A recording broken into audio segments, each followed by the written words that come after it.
How much body language should a content creator use? Is there a difference between using your body language on screen or in a video or using your body language in person? Today we're going to talk about some basics in body language, and hopefully you can use them in your next video.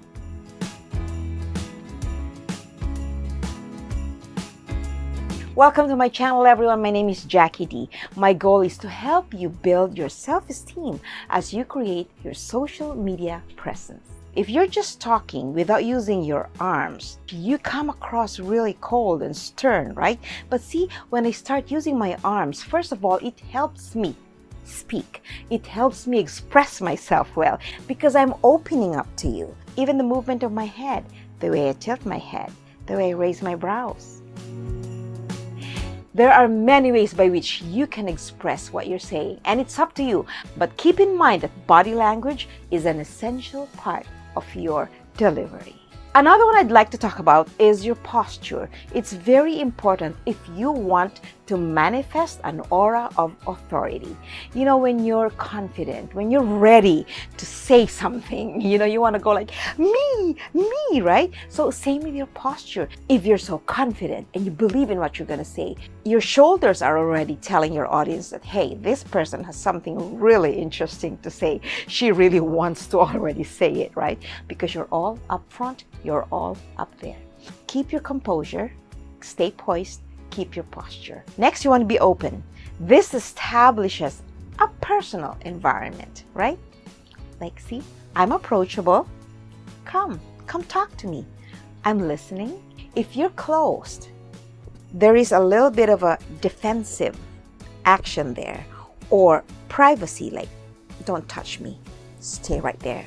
Stay right there, right? You want to be more open because you're ready. You're accepting and you're giving.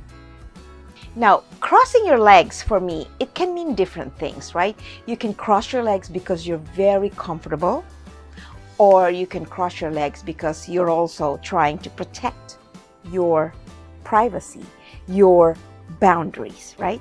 So it really depends. But if you want to cross your legs, make sure to cross your legs with purpose. You want to be like, by the way, see? It establishes right away that, 1 second, I'm going to move on to the next topic. Hear me out, right? Okay, I'm going to shift my body here, by the way, and always glide with grace.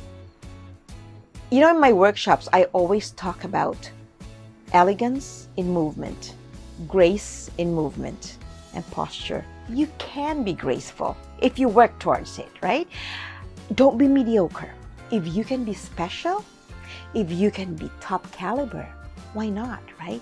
Aiming for improvement is actually a great way to take care of yourself. Let's talk about distances. Right now, I'm in front of the camera. If you're intimate with a person, you're going to be talking like 6 inches away, right? If you're talking to a friend, you don't talk 6 inches closely, like, hi, what did you have for lunch? No. Well, you don't talk that way to your friend, like, hey, let's go camping.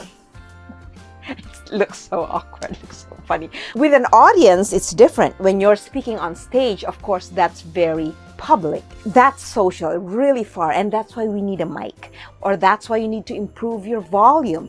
In my workshop series, I always talk about your vocal tone, your quality, your posture, the way you deliver, the way you stand, because it really is a basic skill when it comes to speaking in public, and that includes being a vlogger or being a content creator or a host, an online host, right?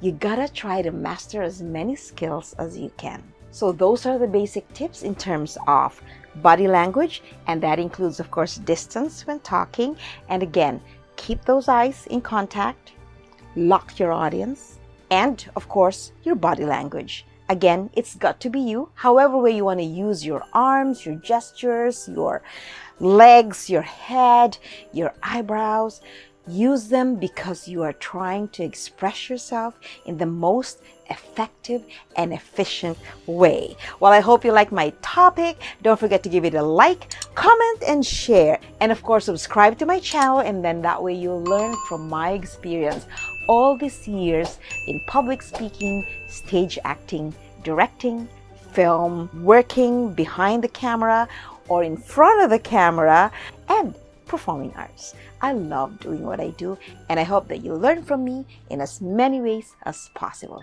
I'll see you next week. Bye for now.